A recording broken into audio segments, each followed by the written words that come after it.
Good day, my friends. It's Matt Leger here. We're back with another episode of Philosophy Corner. Gosh, what episode are we even on now? I think five. Episode five already. Wow. Lots to talk about, lots to say.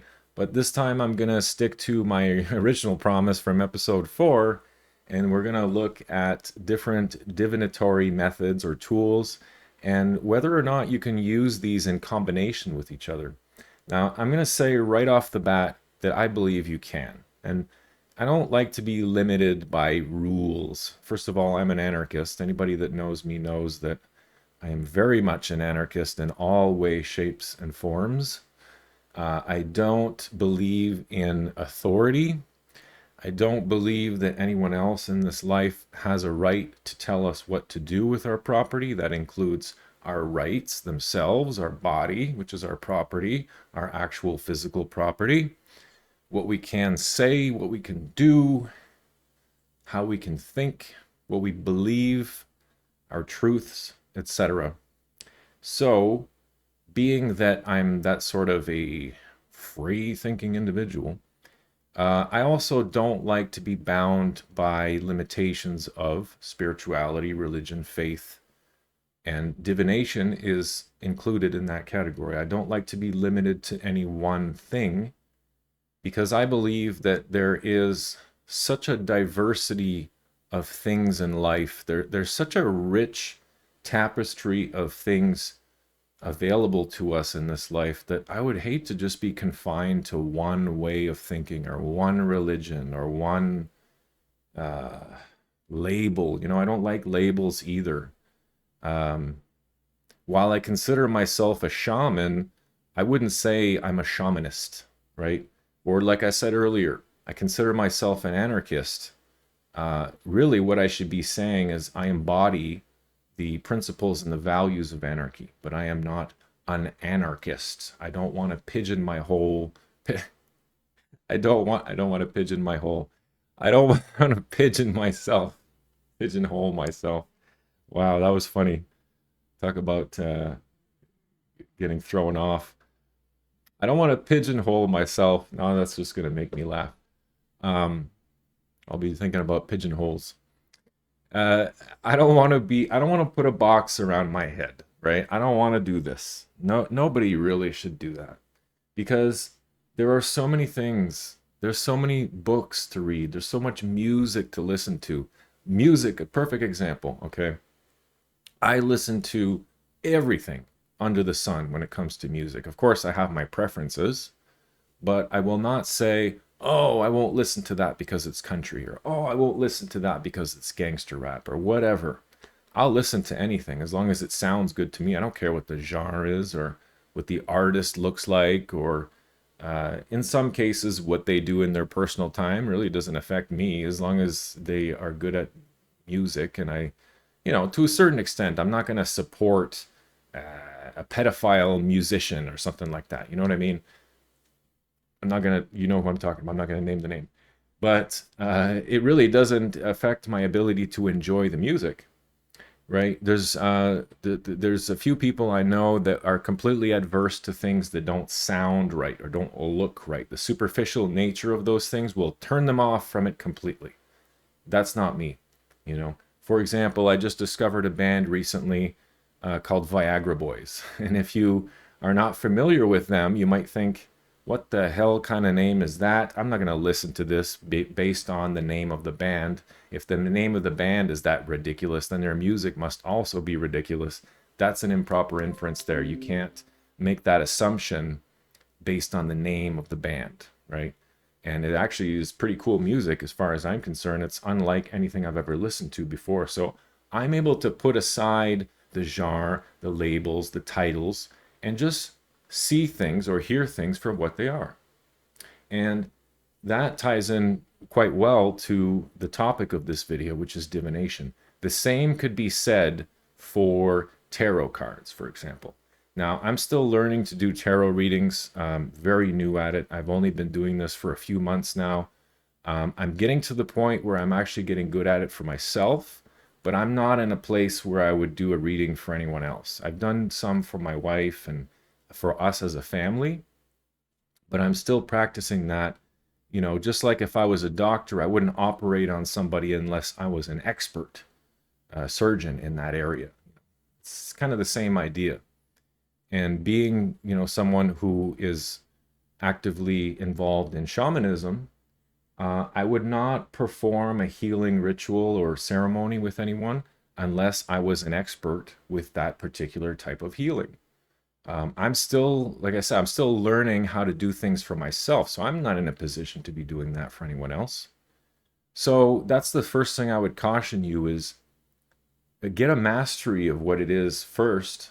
Master your gift and your talent and your skills first before you decide to start sharing those with others, because who knows, you may end up doing more harm than good. So a blessing can be a curse in disguise. So just be very careful with that. But if you're looking to do divination for yourself and you want to experiment with it, or you want to practice doing it on your own life, I would highly encourage that, because divination's a funny thing. I'm pretty sure it was Alan Watts in his Watercourse Way book. I love that book, by the way. The Watercourse Way. Check that one out. Really, really good book on Zen Buddhism and Taoism. But in that book, he's essentially saying that you can find meaning in just about any divinatory tool, the divinatory method, be it tarot, runes, whatever it is. You can find meaning in it if you look closely enough. The I Ching's one in Taoism that's used, I think it's a bunch of sticks, and the way that they fall corresponds to like a code. I don't exactly know how it works. I want to try it someday and get into it, but right now I don't know enough to even speak to it. But I know that he was commenting on the fact that when he used it, it was just as simple as finding his own meaning within it, right? So, for example, the tarot cards, if you have a good set of tarot cards, and my teacher in tarot encouraged me to get a tarot deck that was very visual in nature, that had all the pictures on it, because some of the older decks, there's not enough visual description to really know at a visual glance, what does the card mean? What does it do? What does it represent? Who are these people on the card? What's the story behind it? So if you have a tarot card that has a nice picture on it that's really detailed, and you can right away, just by looking at the picture, start to pull some meaning from it that's speaking to you.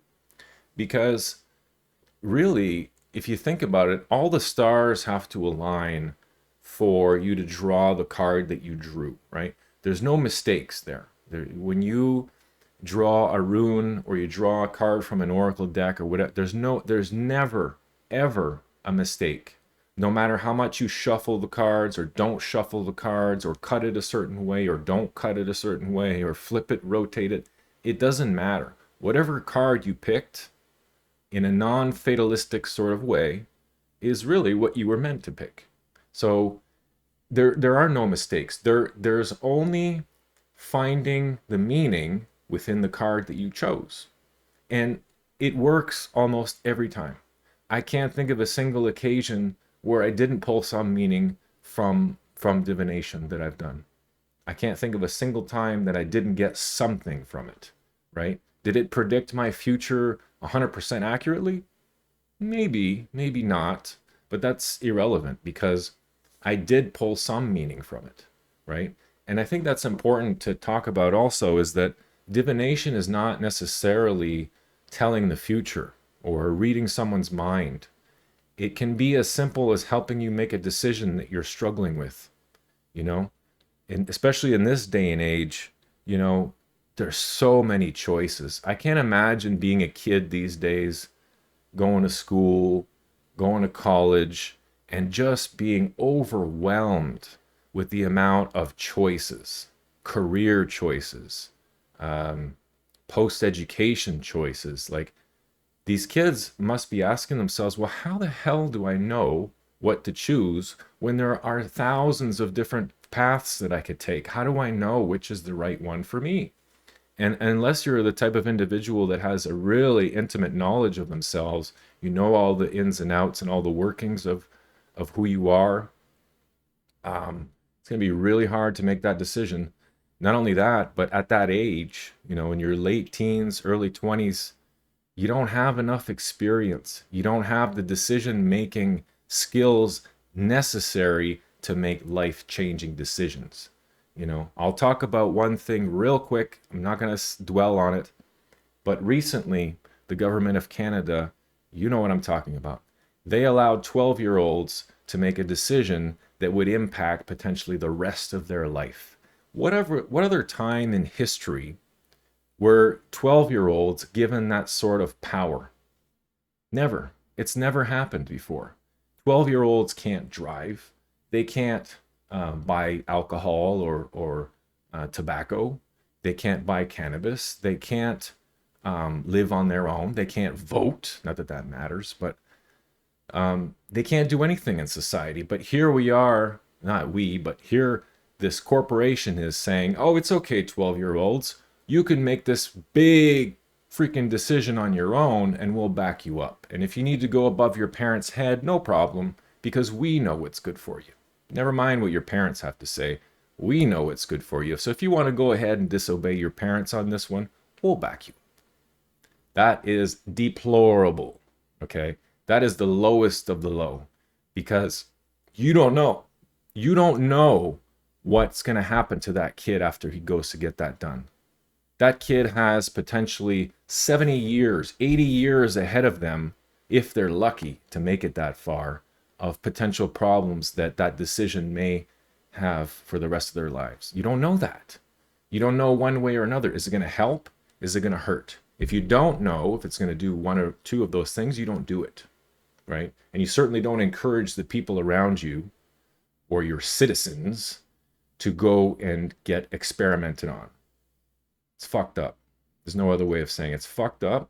I don't believe it. I don't support it. I don't accept that. I will never accept that, and I will always be against it. Anyway, like I said, I'm not going to dwell on that, but I just wanted to explain a 12-year-old. I mean, geez, even a 19-year-old, or sometimes a 21-year-old, 23-year-old. I know lots of people in their 30s, they still have no idea what the hell they're doing with their lives. So how does a 12-year-old know? They don't. They have no idea. They need people like us. They need guides and mentors, right, to help them to make decisions. Not to make decisions for them, but to help them make decisions. And one way that, and I don't see enough kids doing this, one way that they can help themselves make those decisions is through divination, is through things like oracle decks, I Ching, runes, tarot, whatever. I've ever seen a child using divination, and I don't see what the hesitation is there. If anything, it would be, to me, a very useful tool for them to help them to learn how to make proper decisions, right? To consider all sides. And that's why I wear this around my neck, is to remind me to consider things from all perspectives, not just from my perspective or what my ego is telling me is important. I need to look at things from all perspectives, from my perspective, from my wife's perspective, from my kids' perspective. And that's not always easy to do, especially when you're in a heated argument. It's really hard to see things from someone else's point of view when you feel hurt and you feel you got your feelings trampled on. It's really hard to find that empathy, to want to see things from someone else's perspective. But that's exactly what we need to do. And the divination, well, I'll show you here in a second the ones that I use and how I use them in combination with each other. But even one of those that I'm about to show you, just one of those could help a kid to make a right decision, or could stop a kid in his tracks and go, whoa, I didn't think about this, right? I was just about to make this decision and I didn't consider this. And thankfully the card came up that made me go, maybe I should think a little bit longer on this one before I make a life-changing decision. So that's where it can be super useful. Another case, like I was alluding to, someone out of high school, or someone that's just getting into college, or maybe someone coming out of college, or post-secondary education, regardless, because the educational institution is a freaking scam as far as I'm concerned, but that's another opinion, another video maybe. But um, indoctrination aside, these kids have a whole life ahead of them of decision making. And if they don't know how to make proper decisions, if they were not raised in an environment that promoted critical thinking and reflection and empathy, I could go on and on and on. If those things were not ingrained in them as kids, it's going to be really hard for them to learn those things as adults. I'm not saying it's impossible. It's just going to be a lot more difficult. Just like anything, as a kid is like a sponge. They'll absorb anything that you teach them at that age.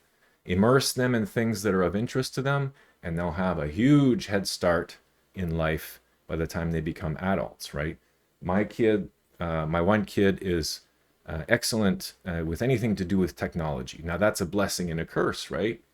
I know that he has the aptitude to make a living out of it, but I also need to protect him a little bit from himself because he doesn't have those skills necessary yet to throttle himself and to self-control. So, but that's where your job is as a parent, is to help them to help themselves. Anyway, like I said, that's a topic for another day maybe. Let me show you the so there's two decks that I use. There's the Oracle deck, which I'll show you here first. Being that I have some Celtic roots, I use a Celtic shamanism deck as well. I'm not as well versed in that one. The tarot deck, it comes from France and Italy, I believe, which my people are from that general area. And then I have some Norse roots as well, and that's where the runes come into play. So for me, these things, it makes sense, right? The Oracle deck, and I'll show you that.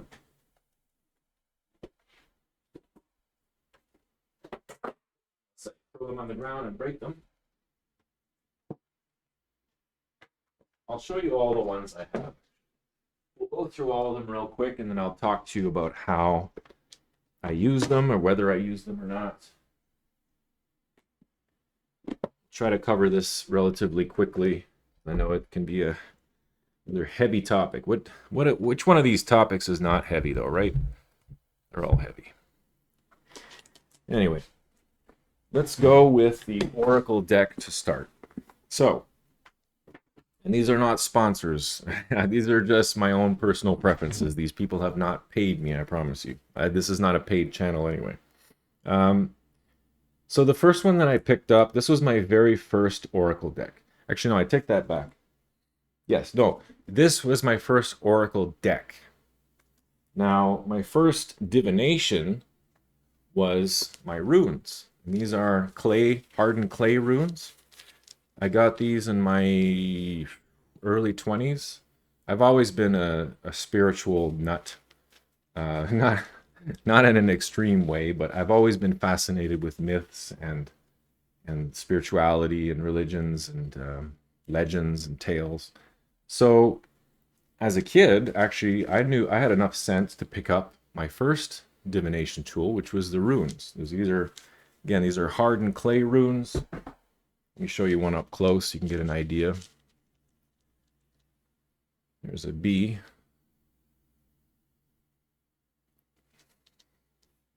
I don't know the meanings. I still have to use my book because this is still, even after so many years, it's still something that I'm learning to get good at, but it's getting there. I also, that actually came with a book. And this is a book that I've been lugging around with me most of my life. This has all the runes in it. There's a spot here with some little poems. So when I draw a rune, I'll first read the little poem, then I'll go to the actual definition, and I'll read that. And if it's reversed, that means something different. And then at the back of the book, there's kind of a recap of what each rune signifies. So even within this book, in this one divination method, there's a lot of customization that can be done. There's a lot of personalization. And that's a good example of what you should do for all divinatory methods, really. make it your own. And that way it will be that much more potent. It'll be that much more accurate because it's coming from you, coming from your own spirit.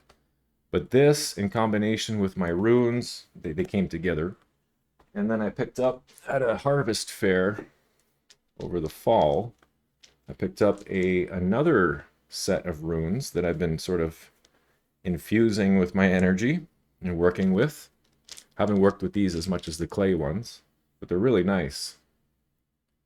Some type of a resin or something. It almost looks like a stone. It's really cool. They're really nicely done. So the reason I got a second set is that my clay ones were starting to chip, and I think eventually just from working with them and them banging into each other so much, they're going to eventually fall apart. So I just wanted to have a backup. But the reason I showed you that first is that this was the set that I originally got when I was a kid, and it's definitely served me well. Now, the other one that I mentioned that we're not going to go into very much is the Celtic Shamans pack. So this is specifically to do with Celtic shamanism. I've had some pretty good readings with that one. So this one specifically is to help guide you in journeying. And journeying is something that I didn't really talk about in my shamanism video, but journeying is essentially a guided meditation where you use your imagination to kind of spark the truth and the meaning behind it. So that's really a topic for another day. And I'm honestly still learning the ins and outs and the ropes of Celtic shamanism. So I'm not a good person to talk about that. But once I gather a little bit more information and experience with it, maybe after a few years, I'll make a video, but not right now. Here's one that I'll show you right now, just to show you. It's one that kind of fell on my lap. It's found it at a thrift shop, or my mother-in-law found this in a thrift shop for us. So this is not one that I've used. It's the Mary Magdalene Oracle. It's an oracle card and guidebook, but this one has a religious theme to it. So the reason that I kept this one, I don't know that I'll ever use it for myself, but if ever I start doing readings for other people and it happens to be someone that's Christian, I can say, you know, let me do a divinatory session with you that's Christian in nature, so that they don't feel like they're violating the rules of their religion or something. Someone might be a little uptight about that sort of thing. Still, in this day and age, it does happen. And then having a faith-specific oracle deck might be enough for them to take that leap and accept that God's speaking to them through the cards. So that's kind of my idea. But the first actual oracle deck that I got was this Mystical Shaman Oracle deck and guidebook. This one is fantastic. This is my go-to for any divination that I do. I start with this one every time. You can draw with any sort of method. You can draw one card, multiple cards. You can set it up in an arrangement, in a Southern Cross. You can do a past, present, future thing, which I often do with the tarot cards. But with my oracle deck, the Mystical Shaman Oracle deck, I'll just draw one usually.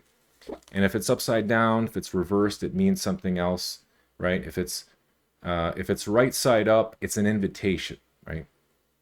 I can show you this, but we could make a video on just this specifically someday, maybe. And this video is going to go over a little bit, I'm just noticing. But that's okay. We'll try to keep it under a half an hour, but there's a lot to talk about here. So with this one, when you draw a card in the book, it will tell you a definition of the card and kind of explain it to you. And like with all divinatory methods, you want to first start with examining the picture and see, what is this picture saying to you? Is it speaking to you? What are the characters doing in the picture? What are the symbols that are involved? Is there a sun? Is there an aura around the character? Is it a character? Is it an object? So really taking those things apart at the picture level will help you to understand the meaning behind the card. And again, meaning is a personal thing. It's not going to apply to the same two people in the same way. It's not going to happen. It's going to be a very personal meaning for you, because you're the one that's drawing the card and you're the one that's drawing the meaning for your own life. But below the Below the definition, if you will, of the card, there are two things. So if it's right side up, you'll have an invitation.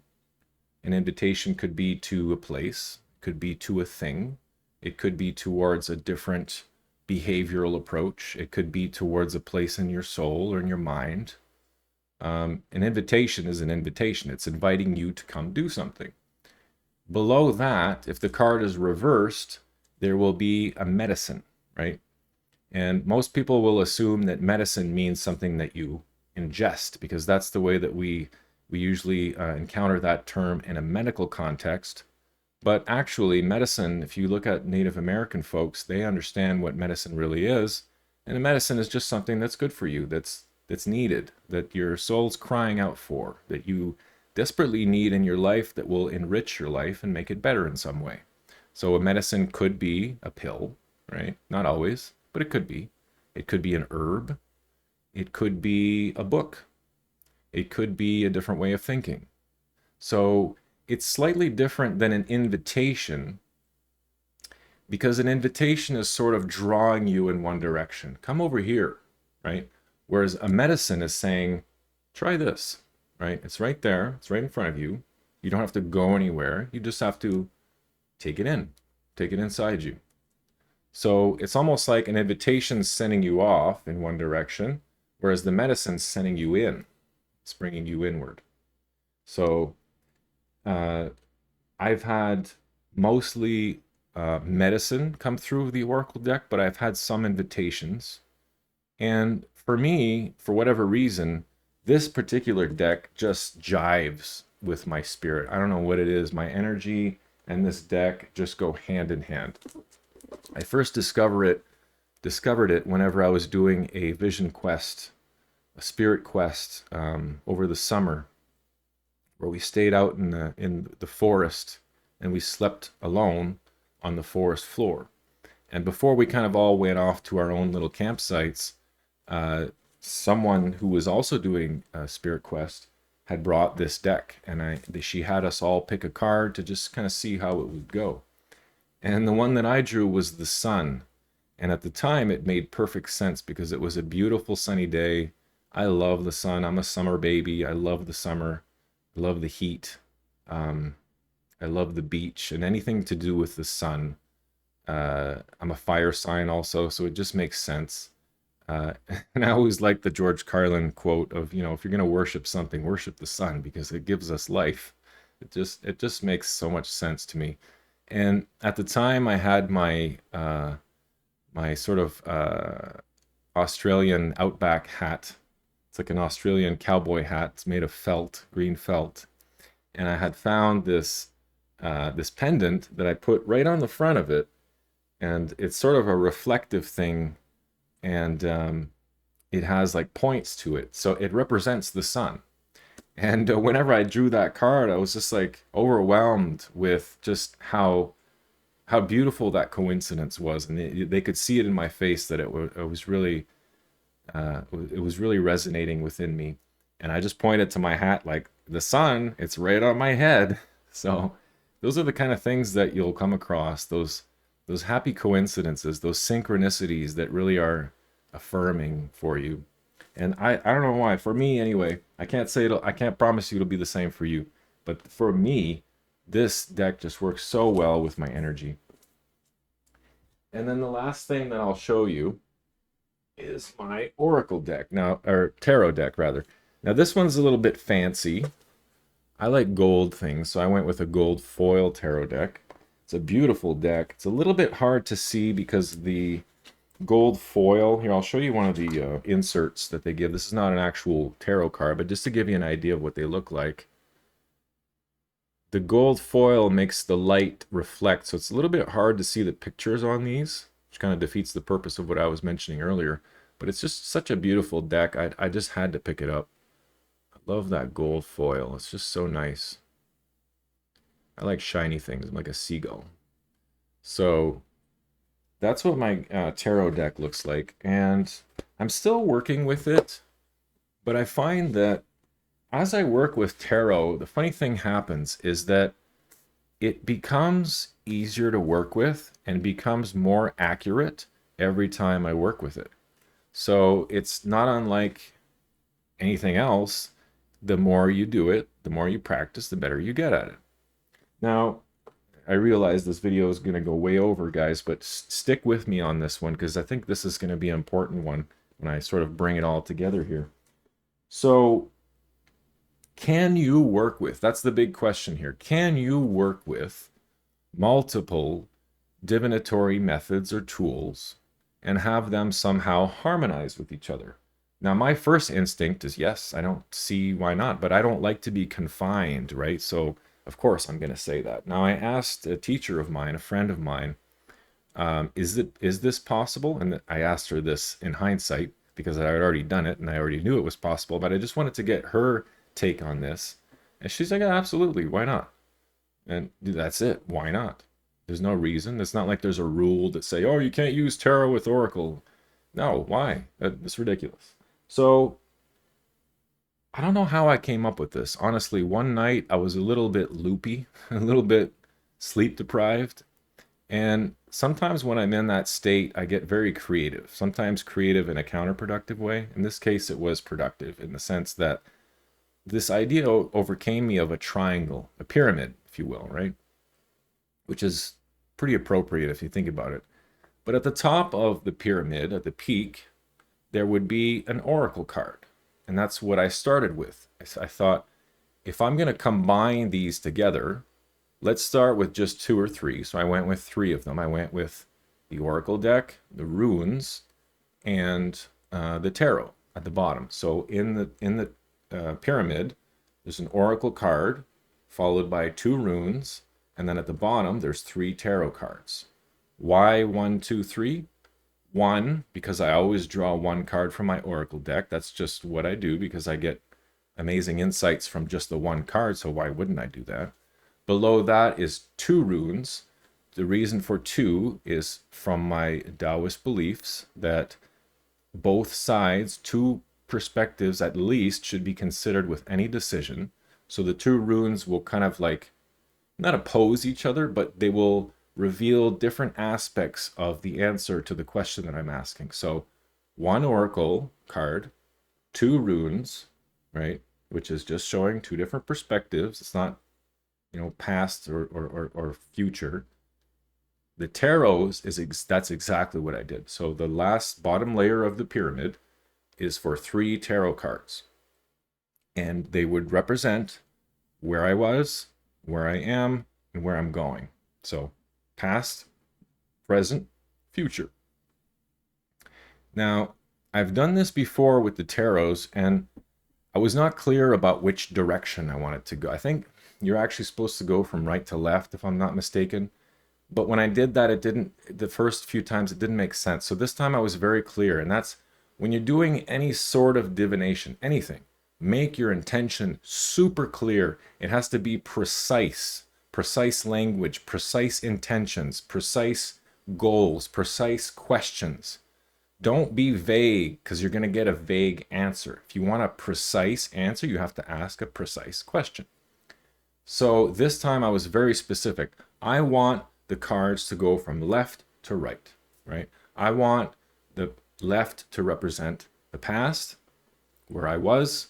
I want the middle card to represent where I am now. And I want the right card on this side to represent the future. Now, you might be asking, well, what was it I was inquiring about?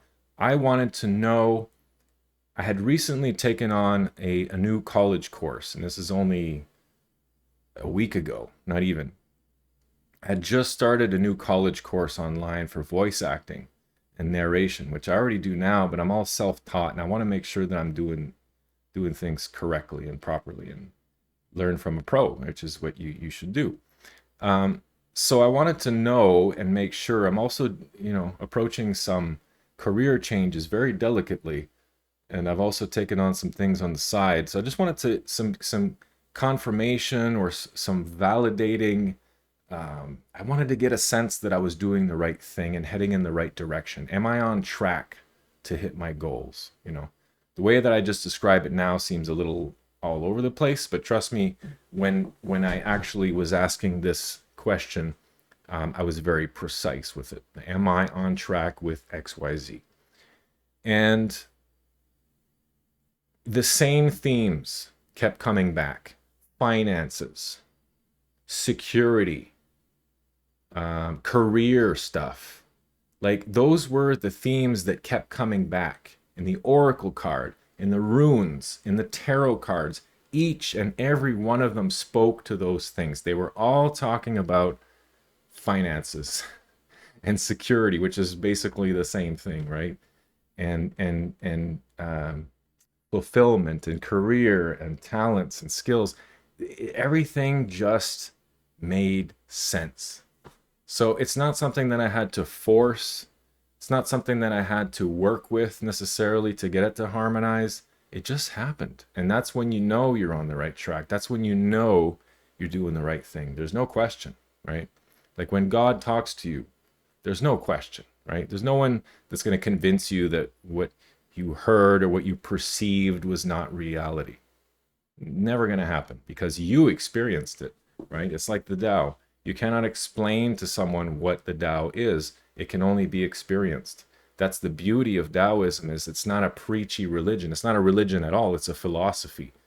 It's a philosophy that anyone can enjoy on top of their faith. And it's not preachy. It's just, here are some ideas. Consider these ideas when you go out into nature and see for yourself. And when the Tao, when you connect with the Tao, or when you connect with God, it's unquestionable. There's no one is going to convince you that what you experienced was not the case, you know. And that's the same with these ruins. You just, or not ruins, but the cards and the divination. There's no question in my mind. Certainly, when I was done those three processes and I put it all together, no doubt in my mind whatsoever. So now I have no doubts. I know with utmost certainty that what I'm doing is the right thing. I know that I'm on track. I'm not guessing. It's not my best guess. I know for a fact that I'm on track now. I feel it. I'm going with the flow. You know, there's no struggle anymore. There's no conflict. There's no reservation. It's just effortless. And that's when you know you're on the right track. You're going with the flow. So I'm not going to go into it, you know, all the specific cards and runes that I drew. I think that's kind of personal, and it's not something that I'm willing or able, or I'm not inclined to share that. I don't think it's important, and maybe some other day, but it's irrelevant. It goes over the point. The point being is that yes, it is possible. I can confirm with 100% certainty that you can combine divinatory methods together. Now, I'm not saying that you can stack 10 different decks on top of each other and expect them all to harmonize with each other. What I was expecting going on, or what I had established going in, is that if there was a conflict, that conflict between the decks, or between the deck and the runes, or whatever, it was trying to tell me something. So if I had pulled an oracle card that was saying something very different than the runes, that was saying something very different than the tarot, I would have taken that as a sign that, my energy's off in multiple directions here. Even the cards don't know what to do. So maybe I'm a little too scattered, and that's why it's coming through that way. Or maybe it's a sign that I need to do it again, but be more precise with my question or my intention. So, but that didn't happen. Everything that I drew, the oracle, the runes, the tarot, it all said the same thing, just with different words.